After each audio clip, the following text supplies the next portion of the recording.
அந்த பாட்டை பாடிட்டு இருக்கும்போது ஒரு வயதான அம்மாவும் ஒரு 35 வயசு மதிக்கத்தக்க ஒரு வாலிப பொண்ணு 2 பேரும் ஃபர்ஸ்ட் லைன்ல உட்காந்துருக்குறாங்க. அந்த அம்மா கூட்டம் ஆரம்பிச்சதுலேருந்தே அழுதுட்டே இருக்குது. அப்போ இங்க இருந்து பாஸ்டர் சொல்லும் போது, சரிம்மா உங்க பக்கத்துல யாருக்காவது ஒருத்தருக்கு ஜெபம் பண்ணணும்னா அவங்க கை மேலேயோ இல்லை தலை மேலேயோ கையை வச்சு இந்த திராட்சை செடியை விசாரிச்சிருங்க அப்படின்னு ஜெபம் பண்ணுங்க அப்படின்னு சொன்ன உடனே அந்த அம்மா சத்தமா இந்த திராட்சை செடியை விசாரித்தருளும் அப்படின்னு அப்படியே கத்தி கத்தி ஓன்னு அழுறு.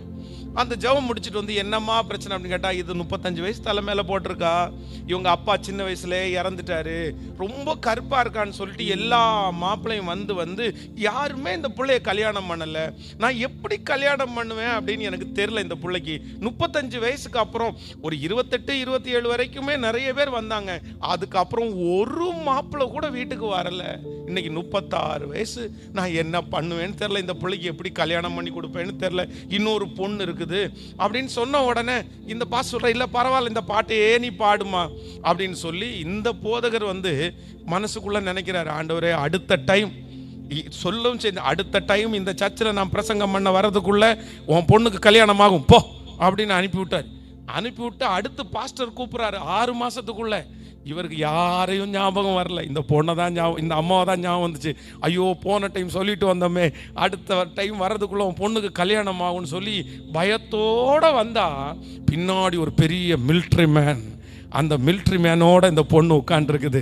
சர்ச்சு முடிச்ச அந்த ப்ரேயர் முடிச்ச உடனே பாஸ்டர் சொன்னீங்கல்ல போன டைம் இந்த திராட்சை செடியை ஏசப்பா நினைச்சிட்டாரு, நீங்க போன 3 வாரத்துக்குள்ள மிலிட்ரியில இருந்து ஒரு பையன் வந்தான், அவனுக்கும் லேட்டு மேரேஜ் தான், அவன் பார்த்தோன்னே இந்த பொண்ணை பிடிச்சிருச்சு, நான் கல்யாணம் பண்ணிக்கிறேன்னு சொல்லி கல்யாணம் பண்ணி இன்னைக்கு அவங்க 2 பேரும் செட்டில் ஆயிட்டாங்க, கர்த்தருக்கு ஸ்தோத்திரம்னு சாட்சி சொன்னாங்களாமா.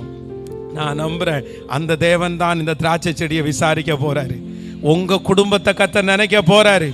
நிறைய பேரு பட்டு போச்சுன்னு நினைக்கிறாங்க, இந்த செடி பட்டு போச்சுன்னு நினைக்கிறாங்க.